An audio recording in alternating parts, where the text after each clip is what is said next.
Bonjour à tous et bienvenue à notre programme L'Histoire d'un sage qui consiste à nous faire découvrir la vie de nos ancêtres et les rabbanim qui vivaient à l'époque de la Mishnah et de la Gemara. Aujourd'hui, nous allons parler de Shimon ben Shetach. Shimon ben Shetach se situe lors du deuxième Beth Amikdash, après la période de Hanouka, en moins 100 de l'ère vulgaire. Avant de parler de Shimon ben Shetach, d'abord nous devons parler de la sœur de Shimon ben Shetach. Pourquoi ? Puisqu'en fait, la sœur de Shimon ben Shetach était la reine Shlomtzion, ou d'après certains, Alexandra. Elle était mariée au roi Yanaï, Yanaï étant le fils de Yochanan Kohen Gadol, celui dont nous avons raconté l'histoire dans la vidéo précédente. Et comme nous l'avons déjà dit, Yochanan Kohen Gadol et ses enfants sont devenus des Tzdukim, des Sadducéens, des réformés de l'époque, des Juifs qui voulaient interpréter la Torah écrite sans la Torah orale et du coup de faire leur mitzvot à leur manière. Lors du deuxième temple, il y avait une guerre constante entre les Tzdukim, ces Sadducéens, et les Juifs qui voulaient faire la Torah comme il fallait, ce sont les Prochim. Et étant donné que le roi Yanaï faisait partie de la secte des Sadducéens des Tzdukim, alors il décida d'évincer le Sanhédrin, le grand tribunal qui se trouvait à Yerushalayim, et de tuer malheureusement tous les juges qui s'y trouvaient. Et il les remplaça par des juges Tzdukim sadducéens. Mais étant donné que Shimon ben Shetach a vu qu'il était très risqué de rester à Yerushalayim, donc Shlomtzion, sa sœur, qui était la femme du roi Yanaï, décida de le cacher jusqu'à que la tension redescende.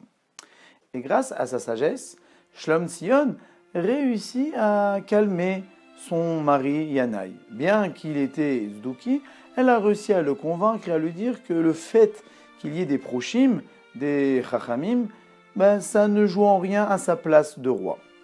Donc du coup, Yanaï l'écouta et demanda à Shimon ben Shetach de revenir. Étant donné que Shimon ben Shetach était proche du roi, étant donné que c'était son beau-frère, a réussi à trouver une place dans le Sanhédrin.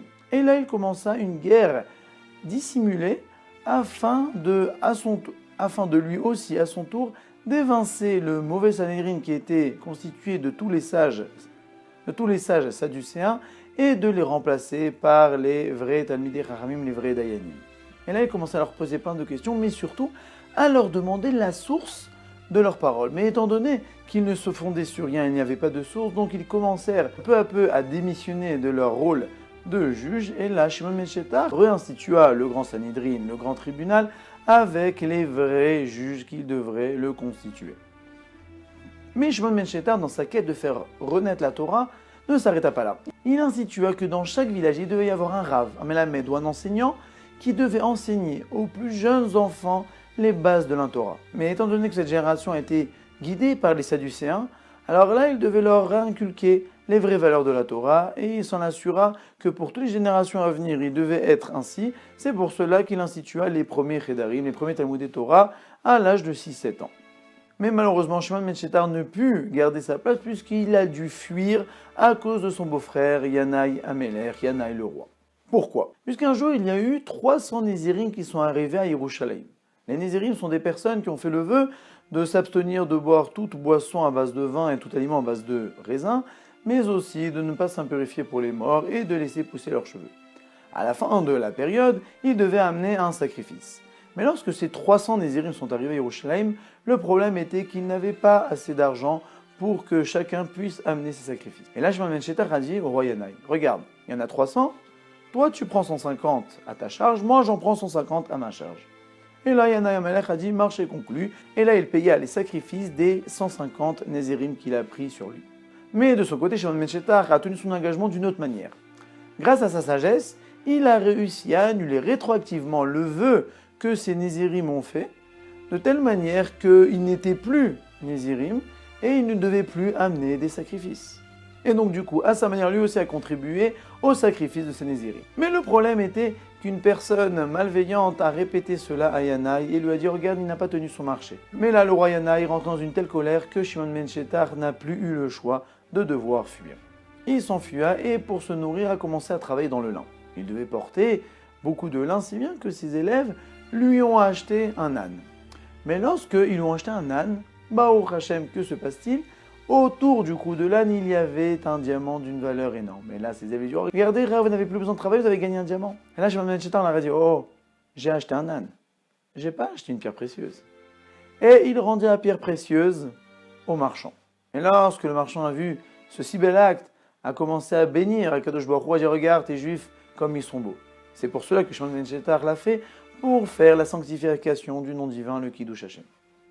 Après quelques temps, Shimon ben Shetar retourna à Yerushalayim, puisque en fait, un jour, des nobles de Perse sont venus voir le roi Yanaï, et lors de la discussion, lui ont demandé « Mais où est la vieille personne qui se trouvait toujours à tes côtés et qui était si sage ?» Et là, Yanaï leur a répondu qu'il était exilé.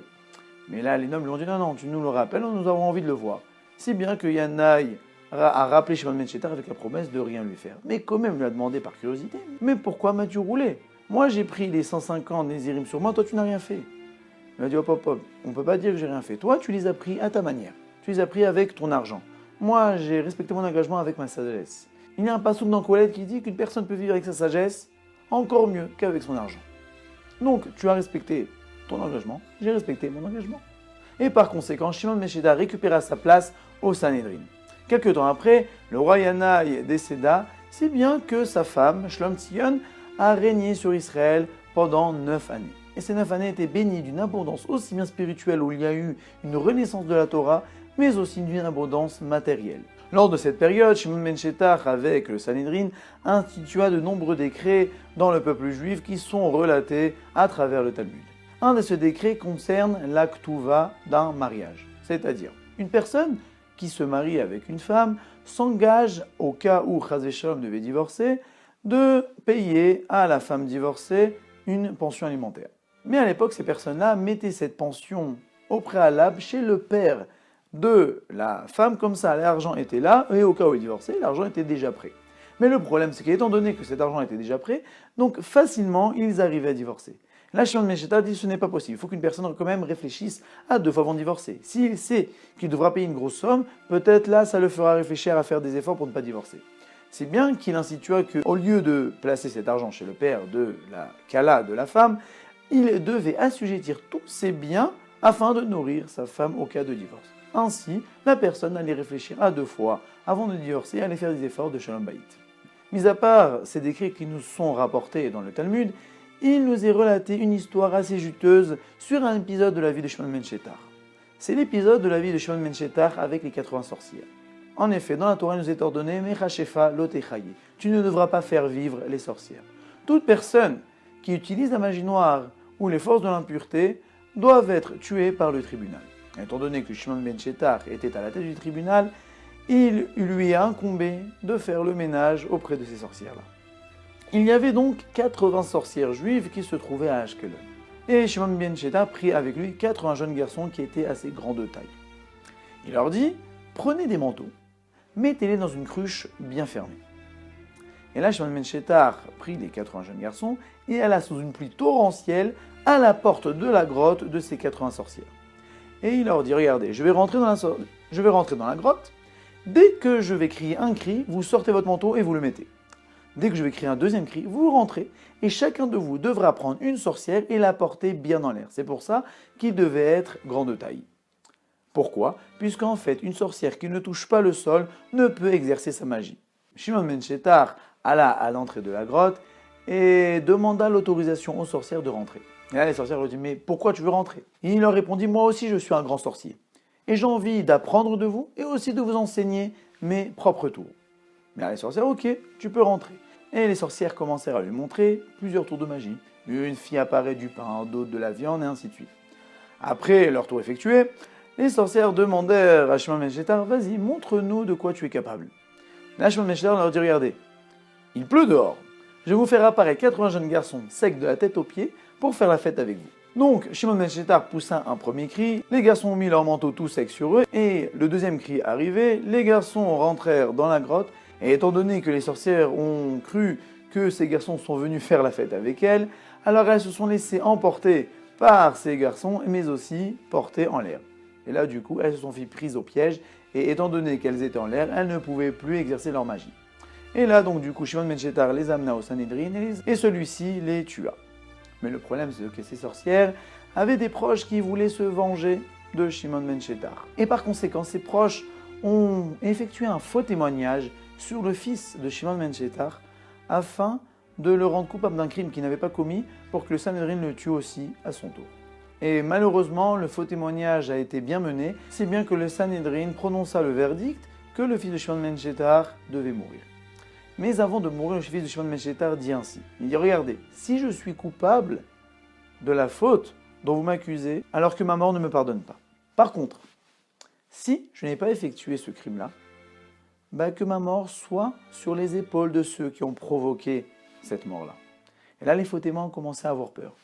Et ont commencé à se rétracter. À leur dire « Non, non, en fait, nous avons tous menti, ce n'est pas vrai, il n'a pas commis de crime. » Mais le problème est qu'il y a une halakha que lorsque le Sanhédrin, le grand tribunal, prononce un verdict, après le verdict prononcé, on ne peut plus rien faire. Si bien que le fils de Shimon ben Shettar a été mis à mort à tort. Maintenant, lorsque nous allons voir dans Pirkei Avot, Perek Aleph, Mishnah Tet, l'enseignement de Shimon ben Shettar qui nous dit « Eve marbe l'arkor et aidim » fais attention de bien vérifier les témoins. Alors là, nous pouvons comprendre avec un peu plus de profondeur pourquoi Shimon ben Shettar nous a dit cet enseignement. Étant donné qu'il a perdu son fils par le fait que le grand tribunal se soit fait berner par de faux témoignages, donc il insiste pour que le tribunal fasse attention à ne pas recevoir de faux témoignages. C'est pour ça qu'il est intéressant de connaître la vie de nos sages afin de comprendre avec un peu plus de profondeur leurs paroles.